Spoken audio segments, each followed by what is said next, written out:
Bro, S bro. நம்ம என்னதான் காசு கொடுத்து கோல்டு வாங்கினாலும் நாளானப்போ அது ஃபேட் ஆகிட்டே போகுது. அதை சேவ் பண்ணுறதுக்கு ஏதாவது டிப்ஸ் இருக்கா? ஆமாம் ப்ரோ, நீங்கள் சொல்கிறது கரெக்டு தான். நம்ம தெரிஞ்சே இதை 4 தப்பு பண்ணிக்கிட்டு தான் இருக்கோம். நான் சொல்கிற டிப்ஸை மட்டும் ஃபாலோ பண்ணுங்கள், உங்கள் நகைகள் ஃபென்டாஸ்டிக்காக இருக்கும். அதுலேயும் 3வது பாயிண்ட் ரொம்ப முக்கியமானது, வீடியோ ஸ்கிப் பண்ணாமல் பாருங்கள். ஃபஸ்ட்டு பாயிண்ட் என்னென்னா, உங்கள் ஜுவல்லரியில் பெர்ஃப்யூம், பெயிண்ட் பாம்ஸ், சன்ஸ்க்ரீன், ரோசன்ஸ் எதுவுமே படாமல் பார்த்துக்கோங்க. 2வது பாயிண்ட் என்னென்னா, ஸ்விம்மிங் பூலில் இருக்கிற க்ளோரிங் வாட்டரும் பீச்சில் இருக்கிற சால்ட் வாட்டரும் ரெண்டுமே கெமிக்கல் தான்.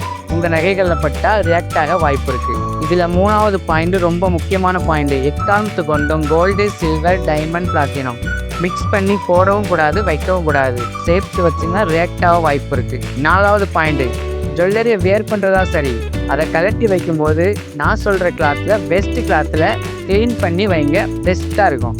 இந்த மாதிரி ஜுவல்லரி ரிலேட்டட் டிப்ஸுக்கு நம்ம ஜிஎஸ் பேஜை ஃபாலோ பண்ணிக்கோங்க.